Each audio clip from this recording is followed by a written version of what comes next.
देखिए आज हम लोग केसी सिन्हा से हम लोग 3D में एक नया चीज पढ़ेंगे। वो आपका क्या है, perpendicular distance of A line from A point, यानी कि किसी एक बिंदु से एक रेखा की लंब दूरी। समझिए, यानी कि किसी एक बिंदु से रेखा का क्या निकालना है, लंब दूरी। समझिए, लंब दूरी। और साथ ही साथ कई बार पूछ देता है फुट ऑफ द परपेंडिकुलर। ये आपका बहुत ही इंपॉर्टेंट है, ऐसा क्वेश्चन आप लोगों का अक्सर आता है। हम लोगों को क्या निकालना है बेटा, फुट ऑफ द परपेंडिकुलर। क्या निकालना है no, foot of the perpendicular. और साथ ही साथ हम लोगों को निकालना है लंब की लंबाई। क्या निकालना है बेटा, लंब की लंबाई। ये बहुत ही इंपॉर्टेंट क्वेश्चन है। और कैसे बनेगा ध्यान से देखिएगा, मैं इसका थ्योरी नहीं बल्कि एक एग्जाम्पल से ही आपको समझा देता हूँ। समझिए, एक आपको एग्जाम्पल से इसको समझा देते हैं। जैसे देखिए बेटा, ध्यान से देखिएगा बाबू, ध्यान से देखिएगा, ये क्वेश्चन इंपॉर्टेंट है। कहता है क्या, कहता है बेटा कि एक लाइन है, ये लाइन आपका एल है। समझिए, एक लाइन है एल, और इस लाइन का समीकरण दिया हुआ है। इस लाइन का समीकरण दिया हुआ है। समीकरण क्या है इस लाइन का नो, इस लाइन का समीकरण है x प्लस 3/5, x प्लस 3/5 बराबर है y माइनस 1/2 बराबर है z प्लस 4/3। समझिए, यह आपका एक लाइन का समीकरण दिया हुआ है। किसका समीकरण नो, लाइन का। समझ गए, यह एक लाइन का समीकरण दिया हुआ है। आप इसको मान लीजिए लेम्डा। आप इसको क्या मान लीजिए, लेम्डा। समझ गए, क्या मान लीजिए, लेम्डा। कुछ काम है क्या नो, नहीं ना, इसको क्या मान लिया हम लोग, लेम्डा। ठीक है, अब यहाँ से एक्स वाई जेड का मान निकाल लीजिए। आप यहाँ से क्या निकाल लीजिएगा मान, एक्स वाई जेड का। उससे क्या होगा, किसी एक बिंदु यहाँ पर यदि कोई पॉइंट ले लेते हैं एल, एक पॉइंट क्या ले लेते हैं एल, तो उस पॉइंट का वो वाला कोऑर्डिनेट दे देगा। उस पॉइंट का क्या देगा, कोऑर्डिनेट। समझ गए, यहाँ पर यदि हम लोग इसको लेम्डा के बराबर मान लिए और यहाँ से एक्स वाई जेड का मान निकालेंगे, तो इस एल पॉइंट का क्या देगा, कोऑर्डिनेट देगा। क्या देगा, कोऑर्डिनेट। समझ गए, क्या देगा दोनों, कोऑर्डिनेट देगा। तो देखिए, तो यहाँ पर आपका x प्लस 3/5 बराबर कितना हो गया, लेम्डा। y माइनस 1/2 बराबर कितना, लेम्डा। z प्लस 4/3 बराबर कितना हो गया, लेम्डा। ठीक है, यानी कि x बराबर 5 लेम्डा, बल्कि ऐसा कीजिए x प्लस 3 बराबर, x प्लस 3 बराबर कितना हो जाएगा, 5 लेम्डा। यहाँ से y माइनस 1 बराबर 2 लेम्डा और z प्लस 4 बराबर 3 लेम्डा। समझ गए, z प्लस 4 बराबर 3 लेम्डा। अब यहाँ से आप निकाल लीजिए x का मान, तो 5 लेम्डा माइनस 3 निकलेगा, है या नहीं। x का मान कितना निकलेगा, 5 लेम्डा माइनस 3। y का मान निकाल लीजिए, तो 2 लेम्डा प्लस 1। y का मान क्या मिलेगा, 2 लेम्डा प्लस 1। z का मान निकाल लीजिए, 3 लेम्डा माइनस 3 लेम्डा कितना हो जाएगा, माइनस। समझ गए, 3 लेम्डा कितना, माइनस। ये आपका एल का कोऑर्डिनेट दे दिया।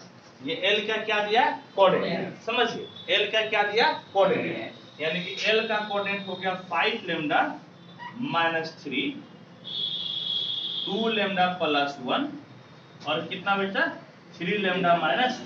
एल का कोऑर्डिनेट दे दिया। समझ गए, एल का क्या दे दिया, कोऑर्डिनेट। इससे आपको एल का क्या मिल गया, कोऑर्डिनेट। ठीक है, एल का कोऑर्डिनेट। ये यही इसको बोलते हैं फुट ऑफ द परपेंडिकुलर। इसको क्या बोलते हैं, फुट ऑफ द परपेंडिकुलर। लेकिन फुट ऑफ द परपेंडिकुलर आप कहां से डाल रहे हैं, आप लंब कहां से डाल रहे हैं, 0 to 3 से। आप क्वेश्चन को एक बार बढ़िया से समझिए। कहता find the foot of the perpendicular, हाँ, फ्रॉम द पॉइंट 0 to 3, यानी कि एक लाइन है, एक लाइन कौन सा है, x plus 3/5, y minus 1/2, z plus 4/3। इस लाइन पर एक बिंदु से लंब डाल रहे हैं, यही हम लाइन ले लिए। समझ गए, इस लाइन पर एक बिंदु से हम लंब डाले हैं। ये बिंदु आपका P है, 0 to 3। कौन सा पॉइंट है, P, 0 to 3। हम यहाँ से लंब डाले हैं, क्या डाले हैं, लंब। क्या डाले हैं, लंब। समझ गए, तो कहता है कि यही फुट ऑफ द परपेंडिकुलर, इसी को बोलते हैं। एल को क्या बोलते हैं, फुट ऑफ द परपेंडिकुलर। हम लोगों को एल का कोऑर्डिनेट निकालना है। एल का क्या निकालना है? कोऑर्डिनेट। और इस बिंदु से जो आप यहाँ पर लंब डाले हैं उस लंब की लंबाई निकालना है, यानी कि आपको पीएल निकालना है। और आपको क्या निकालना है? पीएल। तो हम लोग आराम से पीएल निकाल सकते हैं यदि एल का कोऑर्डिनेट मालूम चल गया तब। क्या है कि पी का कोऑर्डिनेट मालूम है, ये है। एल का कोऑर्डिनेट मालूम चल गया तो पीएल बराबर दूरी सूत्र से निकाल सकते हैं ना, हम लोग दूरी सूत्र से निकाल सकते हैं। तो हम लोग का एम है इसका जो कोऑर्डिनेट निकालना। क्या निकालना? कोऑर्डिनेट। इसको हम लोग क्या बोलते हैं? Foot of the perpendicular. क्या बोलते हैं? Foot of the perpendicular. Hindi में भी हम लिख दिए हैं, समझ गए। अब देखिए बेटा, अब कैसे होगा, ध्यान से देखिए। अब देखिए, अब ध्यान से आपका कि यहाँ पर P आपका एक बिंदु है और एक बिंदु आपका है L। इस दोनों का कोऑर्डिनेट आपको मालूम है। इस दोनों का क्या मालूम है? कोऑर्डिनेट। तो हमको इसका निकालना है डायरेक्शन रेशियो। क्या निकालना है? Direction ratio. क्या निकालिएगा? Direction ratio. आप बताइएगा डायरेक्शन रेशियो कैसे मिलता है? जब दो बिंदु आपका दिया हुआ रहे तब, यानी कि दो बिंदु से होकर गुजरने वाले रेखा का डायरेक्शन रेशियो कैसे मिलता है? बताया था आप लोगों को, दोनों का अंतर हो जाता है। दोनों का क्या हो जाता है? अंतर। समझ गए? इस दोनों का अंतर से आपको इसका क्या मिलेगा? Direction ratio. क्या मिलेगा? Direction ratio. यदि x1 y1 z1 x2 y2 z3 आपका कोई रेखा गुजरती है तो डायरेक्शन रेशियो हो जाता है x2 minus x1 y2 minus y1 z2 minus z1। तो इसका डायरेक्शन रेशियो कैसे निकालिएगा? दोनों को घटा दीजिएगा। दोनों को क्या करना है नूनू? घटा देना है। क्या करना बेटा? घटा देना है। इस दोनों को पॉइंट को घटाइएगा तो क्या मिलेगा? Direction ratio. समझ गए? दोनों पॉइंट को घटा दीजिएगा तो क्या मिल जाएगा? Direction ratio. घटा दो, किसी में किसी को घटा सकते हैं। हम इसमें से इसको घटाएंगे, कितना हो जाएगा? 5 लैम्डा माइनस 3 और कितना घटाएंगे? 0।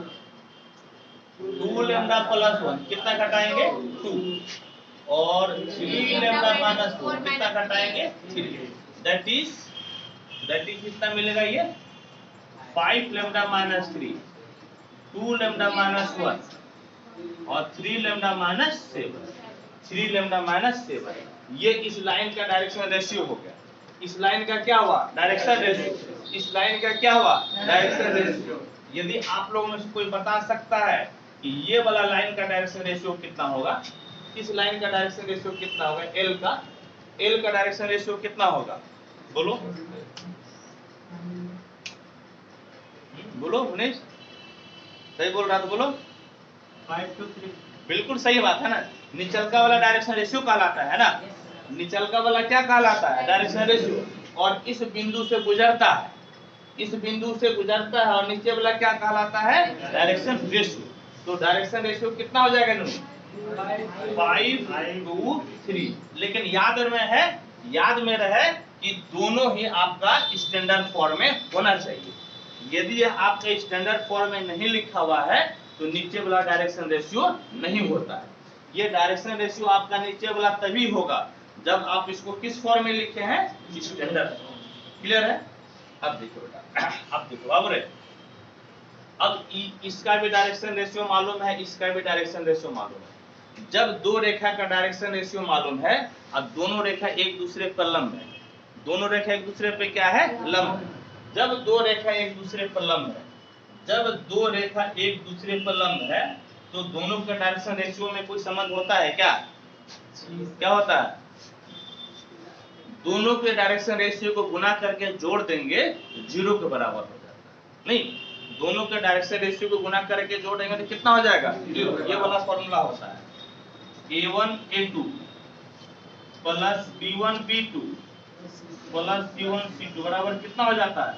0। याद आ रहा है? याद आ रहा है ना? ये हम बताए थे, जब दो रेखा दिया हुआ है उसका डायरेक्शन रेशियो दिया हुआ है, दोनों रेखा यदि एक दूसरे पर लंब है तो दोनों को गुना करके जोड़ेंगे तो कितना वैल्यू मिल जाएगा? 0। कितना मिल जाएगा? 0। अब देखिए, आइए अब सुनो बेटा, a1 इसको मान लो a1, तो बोलो तो इसका डायरेक्शन रेशियो कितना है? 5 और इसका डायरेक्शन रेशियो कितना है? 5 लैम्डा माइनस 3 प्लस इसका डायरेक्शन रेशियो कितना है? 2 और इसका कितना है? 2 लैम्डा माइनस 1। इसका डायरेक्शन रेशियो 3 और इसका 3 लैम्डा माइनस, ये किसके बराबर हो जाएगा? 0 के बराबर। इसके बराबर 0 के बराबर, समझ गए? इसके बराबर हो जाएगा 0 के बराबर। 25 25 लैम्डा माइनस 5 के 15 जोड़ 4 लैम्डा माइनस 2 जोड़ 3 के 9 लैम्डा माइनस 7 के 21 बराबर 0, समझ गए? बराबर 0। 25 और 4 29 और 9 38 हो जाएगा नहीं, माइनस 5 2 7 1 8 और 2 1 3 38 लैम्डा माइनस 38 बराबर 0, यानी कि 38 लैम्डा बराबर कितना? 38, यानी कि लैम्डा बराबर 38 बटे 38 बराबर 1। कौन बोल दिया 0? 0 होते कि 1, यानी कि इसको बार सही बोलता तब ना, जितना बार बोलेगा कुछ गलती है बोले। अरे कभी सही बोल दो, 2 जोड़ कितना होगा? प्लस 2 प्लस 2, ये बार सही बोला, चलो ठीक है। अब हम लोगों को सबसे पहले एल का क्या निकालना है? कोऑर्डिनेट। एल का क्या निकालना है? कोऑर्डिनेट। अब देखो बेटा, आशा उषा लिखना बंद करो, ऐसे करो। इसका मतलब एल का कोऑर्डिनेट हो गया। तो एल के कोऑर्डिनेट में लैम्डा की जगह पे क्या रखेंगे? 1। क्या रखेंगे? 1, यानी कि 5 गुना 1 घटाओ 3, 2 गुना 1 जोड़ 1 और 3 गुना 1 घटाओ 4, है ना? यानी कि एल का ये सिंबल किसका है? कोऑर्डिनेट का। किसका सिंबल है? कोऑर्डिनेट का। 5 एकम 5 से 3 गया 2, 2 एकम 2 1 3 और ये कितना? माइनस। ये एल का कोऑर्डिनेट मिल गया। एल का क्या मिला? कोऑर्डिनेट। एल का कोऑर्डिनेट हो गया ना। और एगो चीज तो निकाल लिया हम लोग, एल का कोऑर्डिनेट। अब हम लोगों को पी एल भी निकालना है। हम लोगों को क्या निकालना है? P L. समझ गए? बोल रहा है ना, लेंथ ऑफ द परपेंडिकुलर, यानी कि लंब की लंबाई। ये तो अभी हम लोग क्या निकाले? Foot of the perpendicular. Hindi में क्या बोलते हैं बेटा? लंब का, हम नहीं जानते क्या लिखा है, समझ गए? तो इस तरह से हम लोग एल का कोऑर्डिनेट निकाल लिए। एल का कोऑर्डिनेट निकाल लिए। अब हम लोगों को पी से एल का दूरी निकालना है। पी से एल का क्या निकालना है? दूरी। तो पी से एल का दूरी बेटा देखो तो कैसे निकलेगा, सुनो तो। पी एल बराबर under root x1 minus x2 का whole square plus y1 minus y2 का whole square plus z1 minus z2 का होल स्क्वायर। याद आ रहा है ना बेटा? सुनो तो ये बताओ तो एल कितना निकाला बेटा? एल लिख दो यहाँ पे 2 3 माइनस 2 3 माइनस 2 से 0, यानी कि 2 माइनस 0 का स्क्वायर प्लस 3 माइनस 2 का स्क्वायर प्लस कितना? माइनस 1 माइनस 3 का होल स्क्वायर। माइनस 1 माइनस 3 का होल स्क्वायर। देखो तो पीएल कितना हो जाएगा बोलो तो? 2 दूनी 4 जोड़ 1 जोड़ 3 1 4 ना, 4 चौके 16, 16 4 20, 20 1 21, यानी कि रूट 1। समझ दिख रहा है? बिल्कुल दिख रहा है। यानी कि यहाँ पे लिख देते हैं, हाँ, लेंथ ऑफ परपेंडिकुलर बराबर, आप लोग लिखिए लेंथ ऑफ परपेंडिकुलर बराबर रूट 21 यूनिट, यानी कि लंब की लंबाई। इसको क्या बोलते हैं? लंब की लंबाई। रूट 21 यूनिट होता है। मिला लेते हैं आंसर, कहेगा आप लोग को मिलेगा भी नहीं ना ये। रूट 21 ठीक है। 2 3 माइनस 1, 2 3 माइनस 1 बिल्कुल ठीक। ये हम लोग किस फॉर्म में पढ़े अभी? कार्टेशियन फॉर्म में। अब इसी को पढ़ेंगे वेक्टर फॉर्म। ए बाबू सुनो, इस बार क्या है कि इस बार वही बोल रहा है फुट ऑफ द परपेंडिकुलर निकालने के लिए। फुट ऑफ द क्या निकालना है? परपेंडिकुलर। हाँ समझ गए? फुट ऑफ द परपेंडिकुलर, यानी कि हम लोगों को ये चीज ज्ञात करना है, ठीक? लेकिन इस बार समीकरण किस फॉर्मेट में दिया हुआ है? वेक्टर फॉर्म में। समझ गए? किस फॉर्म में है? Vector form. कोई बात नहीं, तरीका वही है बनाने का, हम आपको सिखाते हैं कैसे कीजिएगा। ध्यान से देखो बाबू, लिखना मत, अभी पहले तरीका सीखो, ठीक है? पहले तरीका सीखो। क्या कहता है? कहता है क्या कि find the foot of the perpendicular. Question पहले समझिए, find the foot of the perpendicular drawn from the point 2i minus J plus 5 के। किस बिंदु से डाले हैं लंब? तो 2i माइनस जे प्लस 5 से। किस लाइन पर? लाइन दिया हुआ है वेक्टर r बराबर 11i minus 2j minus 8k plus lambda 10i minus 4j minus 11k। समझ गए? ये आपका लाइन का समीकरण दिया हुआ है और इस बिंदु से हम लोग लंब को डाल रहे हैं। और क्या कहा था? लंब की लंबाई निकालिए। Find the length of the perpendicular, यानी कि लंब की लंबाई भी आपको निकालना है। ठीक, ध्यान से देखो बेटा, बाबू ध्यान से देखो, ये आपका लाइन हो गया L, समझ गए? और ये बिंदु है P, जहां से हम लोग लंब डाल रहे हैं। ए बेटा सुनो, ये बिंदु कितना हो गया बेटा? P, जहां से हम लोग क्या डाले हैं? लंब डाले। ठीक है, P से हम लोग लंब डाले हैं। देखो तो P का बेटा पोजीशन वेक्टर देले है, क्या देले बोलो तो? 2i माइनस j प्लस कितना? 5k। या P को हम लोग ऐसे लिख सकते हैं 2 माइनस 1 5, ऐसे भी लिख सकते हैं ना। समझ गया? हम जो है कि देखो वेक्टर से हम लोग कार्टेशियन फॉर्मेट की तरफ जा रहे हैं। वेक्टर से किस रूप में जा रहे हैं? कार्टेशियन में हम जा रहे हैं। समझे? वेक्टर से किस रूप में जा रहे हैं बेटा? कार्टेशियन। ठीक, अब देखो हम लोग जो है ये ऊपर वाला पॉइंट हम लोग कार्टेशियन फॉर्मेट में लिख दिए है या नहीं? अब देखो तो इसका समीकरण बोलो तो, लाइन का समीकरण कितना है बोलो बेटा? बोलो। वेक्टर r बराबर 11i minus 2j minus 8k। ठीक, प्लस बोलो तो plus lambda into 10i minus 4j minus 11। समझ गए? इतना हो गया बेटा। ये जो है ना बाबू, है बेटा, ये भाई साहब किस रूप में देले है बेटा? वेक्टर फॉर्म में। किस रूप में देले है? हमको बेटा वेक्टर फॉर्म नहीं आता बनाने, हमको बेटा कार्टेशियन फॉर्म में आता है। किस फॉर्म में आता है? Cartesian form. तो कार्टेशियन फॉर्म में आप लिख सकते हैं। जानते हैं कैसे लिखिएगा? देखो बेटा, x माइनस x1 बटे a, y माइनस y1 बटे b, z माइनस z1 बटे c होता है कि नहीं? होता है कि नहीं? पहले देख लो, पहले देखो बेटा, ए बी सी कौन होगा? ये वाला कहलाता है, एन वाला ए बी सी कहलाता है, एन वाला से पास होता है। इधर वाला क्या कहलाता है? ए बी सी, और इससे क्या होता है? पास होता है। याद आ रहा ना? याद आ रहा? ट्रांसफर करने के लिए हम बताए थे ना इसके पहले। तो इस बिंदु से इस बिंदु को ये ए बी सी बताता है और इस बिंदु से क्या करता है? पास करता है। देखो x माइनस a1, आई के बाजू में कितना है? 11 बटे a, आई के बाजू में कितना है? 10। देखो कैसे कार्टेशियन फॉर्म में ट्रांसफर कर रहे हैं। ठीक, फिर देखो y माइनस y1, आई j के बाजू में कितना है? माइनस 2। क्या लिखिएगा? माइनस 2 बटे में b, यानी कि j बाजू वाला, j के बाजू में कितना है? माइनस 2, j के बाजू में कितना है बेटा? माइनस 2। ठीक है, अब देखो z माइनस z1, तो z माइनस z1 बोलो बेटा कितना? 8 के बाजू वाला, 8 के बाजू में कितना? नहीं, k के बाजू वाला, k के बाजू में कितना है?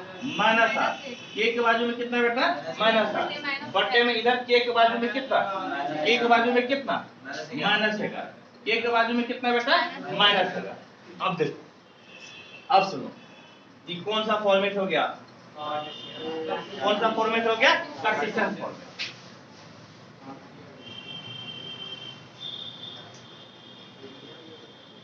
कार्टेशियन फॉर्मेट हो गया ना? और ये बिंदु आपको कार्टेशियन फॉर्मेट में मिल गया है या नहीं? अब बताओ पहले वाला सवाल जैसा बनेगा कि नहीं? अब वेक्टर भूल जाओ, अब भूल जाओ कि वेक्टर देले है। क्या देले है बेटा? एगो बिंदु देले है बोलो, और एगो समीकरण दिया हुआ है। समीकरण किस फॉर्मेट में? कार्टेशियन। तो इसके पहले वाले यही ना बनाए थे हम। इसके पहले वाले एगो बिंदु था कि नहीं था जी? और इक्वेशन किस फॉर्मेट में था? ये बताओ कि अब यहाँ पर यदि L होगा तो ई वाला L निकाल पाएगा कि नहीं? कौन मेथड से? पहले वाला मेथड से। और क्या निकालना है? पीयर। और क्या निकालना है बेटा? पीयर। निकाल लेगा? रहा टास्क ना? चलो इसको फटाफट नोट करो। निकाल लेंगे बेटा सर?